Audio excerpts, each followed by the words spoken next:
Esse vídeo, além de você se atualizar, vai entender de uma vez por todas o que acontece com uma administradora ou uma gestora que fale ou é adquirida por outro player. O que é improvável que possa acontecer com o CSHG, mas eu vou entrar inclusive nesse assunto também especificamente. Então fica até o final e se liga nos detalhes.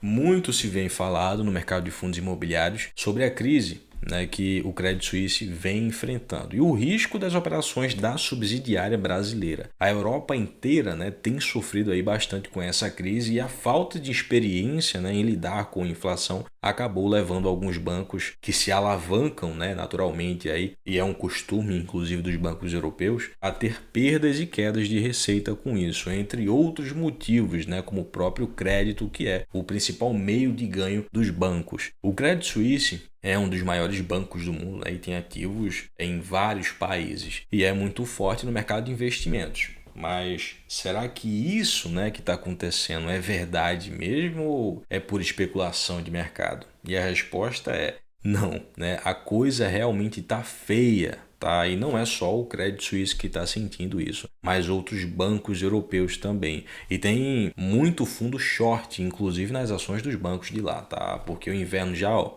bateu na porta e o encarecimento com as sanções russas na energia e aquela suposta sabotagem no Nord Stream, que gerou também especulação. Mas o fato é que um aumento de impostos no geral agravaria ainda mais essa crise. E tem países lá que vêm passando por crises há anos, como é o caso da Itália, que o que mais chama a atenção, nela inclusive, é porque se trata também de uma questão política. E apesar da Inglaterra não fazer parte mais da União Europeia, ela também sente o peso do aumento do gás, só que com mais intensidade, afinal, membros do bloco europeu têm mais aí preferência.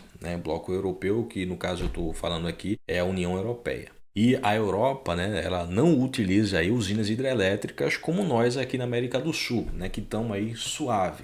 Ou é termoelétrica, com uso de carvão ou gás natural ou derivados de petróleo, ou a fonte nuclear, ou seja, ou é fonte de gás natural ou é de energia nuclear, que nesse caso a França ela possui a maior parte das usinas ali da União Europeia e mesmo assim lá as contas vêm encarecendo demais. E se a gente for olhar a lista de países que mais dependem do gás russo na Europa, pode observar que os países que menos dependem foram que mais encareceram as contas, o que mostra que algumas informações parecem ser mais teóricas do que práticas.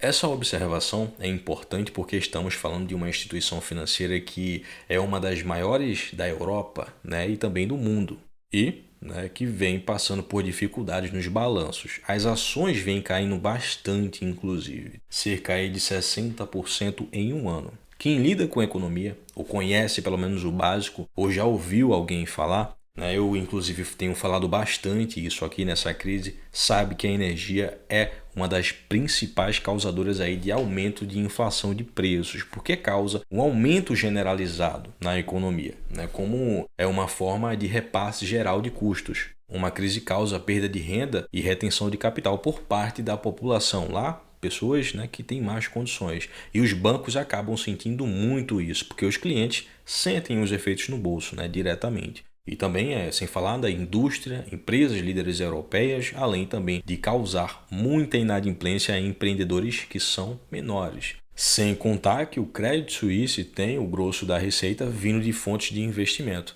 E os investimentos nesses ciclos ruins de mercado não vão muito bem. Mas o ponto dessa observação é: o Credit Suisse pode mesmo falir? E muita gente associa o acontecimento com o Lehman Brothers, o banco Lehman Brothers do passado.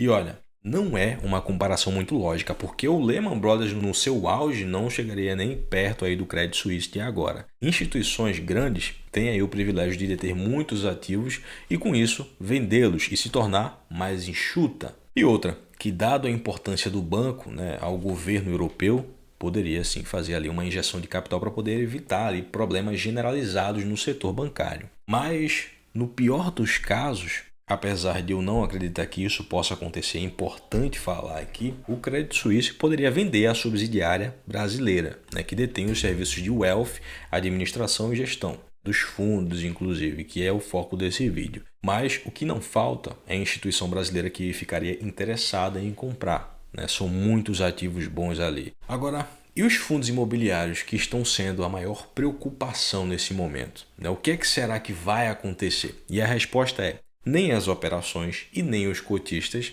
seriam afetados, se no pior dos casos isso viesse a acontecer. Os ativos que são administrados e geridos pela instituição aqui tem, né, uma ligação de prestação de serviços. Ou seja, o cotista ele mantém o seu direito e nada é afetado. O fundo ele está separado da empresa administradora e da gestora. Isso é lei, tá? Está no artigo 7 da Lei 8668 dos fundos de investimento imobiliário. É algo protegido por lei. E outra coisa, no caso de má administração ou gestão, dá para se trocar. Isso já aconteceu algumas vezes no mercado de FIIs, já aconteceu isso com o BCRI11, né? E mais recentemente com o RBCO11. Numa real falência do banco, os cotistas dos fundos imobiliários estariam protegidos. Vale lembrar que o Credit Suisse Brasil ele é extremamente saudável e é um dos principais private banking aqui do país. E os fundos imobiliários são bem geridos e administrados, né? Fundos que eu tenho trazido aqui bastante no canal. Inclusive, eu sou cotista do HGLG e do HGCR11. E por experiência própria, posso dizer que tanto a administradora quanto a gestora são super competentes. Mas toda a atenção é pouca nesse momento. E por isso é importante, né, ficar por dentro do que acontece com os FIIs. E principalmente se você investe ou pretende investir neles. As cotas dos FIIs do CSHG caíram muito, né? Acredito que muitas pessoas investem em FIIs, elas têm noção do que estão fazendo, mas a maioria sem saber os seus direitos. Por isso é importante ficar por dentro de tudo que acontece. Então se inscreva e ative o sino de notificações, tá? E deixe o seu like como apoio aí. Inclusive muita gente acabou vendendo aí e se deu mal, porque tem cota aí já voltando ao patamar de preço anterior. Olha, na descrição e no primeiro comentário eu estou deixando a planilha de investimentos que eu uso para o controle dos meus investimentos, né? Com divisão em classe de ativos, preço médio, ganho de capital, dividendos, porcentagens, ganhos e prejuízos, tudo bem detalhado e de maneira bem profissional, né? E assim como me ajuda, pode te ajudar também. E falando nisso, a declaração de imposto de renda fica bem mais fácil, exatamente por você ter essa organização. E para quem paga DARF, é uma mão na roda, tá? Mesmo que tenha contador. Valeu e até a próxima.